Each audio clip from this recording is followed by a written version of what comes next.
Kasus COVID-19 varian Omikron telah mulai terdeteksi di Indonesia sejak 8 Desember 2021 yang diumumkan Menteri Kesehatan Budi Gunadi Sadikin pada 16 Desember. Hingga minggu pagi, total terdapat 3 pasien penderita COVID-19 varian Omikron di tanah air. Kewaspadaan harus ditingkatkan oleh masyarakat serta pemerintah.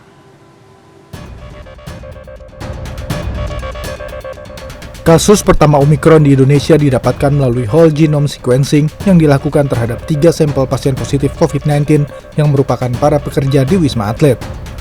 Kasus kedua dan ketiga merupakan kasus impor atau didapatkan dari pasien positif COVID-19 yang memiliki riwayat perjalanan ke luar negeri, yakni dari Amerika Selatan dan Inggris. Menanggapi temuan varian tersebut, suara masyarakat terbelah. Ada yang merasa khawatir dengan tingkat penyebarannya, ada pula yang menanggapinya secara biasa. Namun semua sepakat untuk tetap menjaga diri dengan protokol kesehatan. Kalau untuk saat ini sih yang penting kita jaga diri aja ya Mas ya. Mau varian apapun itu kalau kita bisa ngejaga diri ya insya Allah tetap dilindungi. Kan kita udah vaksin tuh, udah 2 kali vaksin. Terus masker tetap kayak 6 jam ganti masker. Kemudian cuci tangan, kalau nggak hand sanitizer gitu aja sih. Tentunya khawatir, karena ini kan benar-benar virus baru dan dia cepet banget mutasinya. Kalau dari aku sendiri udah vaksin 2 kali, kemudian kita tetap minum vitamin, prokes tetap, dan jaga kebersihan. Agak kurang terlalu percaya sih sama.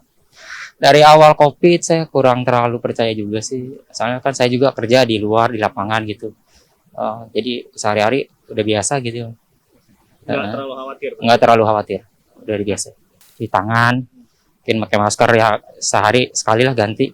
Guru Besar Fakultas Kedokteran Universitas Indonesia Chandra Yoga Ditama menyatakan pemerintah harus segera melakukan multi-layer mitigation approach atau mitigasi berlapis melalui tracing atau pelacakan kontak erat pasien positif hingga lebih dari 8 orang.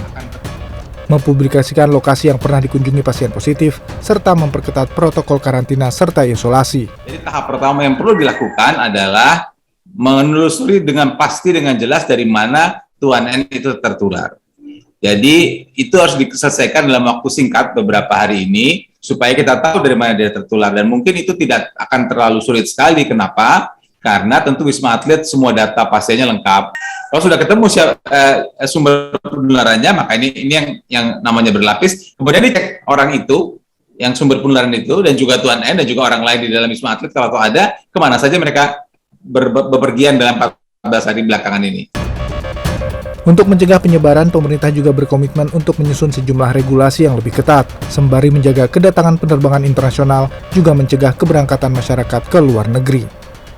Ketika Omikron pertama kita temukan, kemudian pintu-pintu kedatangan internasional juga dijaga secara lebih ketat.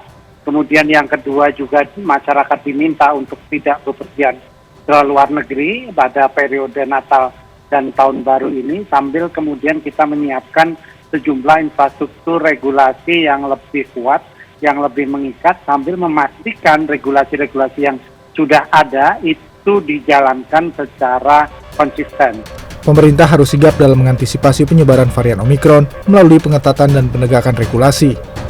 Masyarakat pun harus meningkatkan kewaspadaan dan ketaatan menjalankan protokol kesehatan, terutama pada masa libur Natal dan Tahun Baru. Angga Putra, TV Fitriani, Jakarta.